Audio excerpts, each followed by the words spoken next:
فاسألوا أهل الذكر إن كنتم لا تعلمون.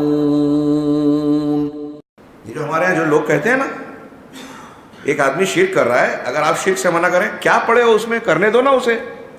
نماز پڑھتا ہے سیدھی سیدھی بات کرو، فضائل کی بات کرو، اتحاد کی بات کرو، جھنجھٹ میں کیوں پڑھتے ہو؟ ہاں جھنجھٹ میں پڑھے ہیں ہمیں جھنجھٹ میں پڑھنے کا حکم دیا گیا. اللہ کے رسول نے بڑی بہترین مثال دی امر بالمعروف نہی عن المنکر کی کہ آپ کشتی میں اگر سوار ہو، اوپر رہ رہے ہو، نیچے کے لوگوں کو پانی کی ضرورت پیش آئے، وہ پانی کے لیے اوپر آنے کی بجائے ایک ترکیب سوچتے ہیں کہ کیوں بار بار اوپر والوں کو تکلیف دیں، آئیں جائیں ہم زمین کشتی کے نچلے حصے میں اس کی تہہ اور پیندے میں ہم جو ہے سوراخ کر دیتے ہیں اور نیچے سے پانی لے لیتے ہیں. اور وہ سوراخ کرنے کی کوشش اب جب کرنے لگے، آپ دیکھ رہے ہیں کہ کشتی میں سوراخ کیا جا رہا ہے، تو کیا آپ یہ سوچ کر خاموش بیٹھے رہیں گے کہ نیچے سے سوراخ ہوگا، پانی داخل ہوگا تو کشتی ڈوبے گی تو نیچے والے ڈوب جائیں گے؟ یہ ان کی حرکتیں چھوڑ دی جائے. اگر آپ نے ایسا سوچ کر کشتی کی پیندے میں سوراخ کرنے سے لوگوں کو منع نہیں کیا تو کشتی ڈوبے گی، اور ڈوبے گی تو صرف نیچے والے نہیں، آپ بھی ڈوبیں گے. یہی ہمارا مسلم بلکہ ہمارا سماج ہے. اللہ تبارک و تعالیٰ نے، رسول اللہ صلی اللہ علیہ وسلم نے مثال دے کر بیان کیا کہ آپ کے ارد گرد جو سماج، جس سماج میں آپ جی رہے ہیں وہ کشتی میں سوار ہے.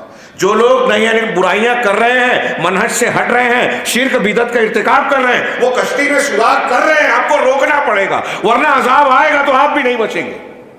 سوال اٹھتا ہے جذباتی طور سے، ارے وہاں جواب دیا گیا ہم تو گنہگار ہیں، یہ گود کے معصوم بچے بھی کیا برے ہیں کہ کیمیائی بم گرا شام میں، بشار الاسد کا، رشیا کا، ایران کا، اور بچوں کو بھی تباہ کر دیا، عورتوں کو بھی جو ہے ان کو بھی چیتڑے اڑا دیے. ہمارے ہندوستان میں مردوں کے ساتھ، گنہگار لوگوں کے ساتھ، بے نمازیوں اور مشرکوں کے ساتھ معصوم بچے بھی تو کاٹے گئے، مارے گئے، عزتیں لوٹی گئی. تو ان کا کیا قصور تھا؟ ان کا یہ قصور تھا، ان کا یہ قصور ہے کہ اللہ کا یہ اصول ہے کہ جب کشتی میں نیچے سوراخ ہوتا ہے اور طاقتور لوگ قدرت رکھتے ہوئے اپنی طاقت اور قدرت کے مطابق روکتے نہیں ہیں تو پوری کشتی ڈوبتی ہے اور نیچے اور اوپر والے سارے ڈوبتے ہیں. بعد میں اللہ تعالیٰ قیامت میں ان کے اعمال کے اعتبار سے ان کو اجر و ثواب دے گا.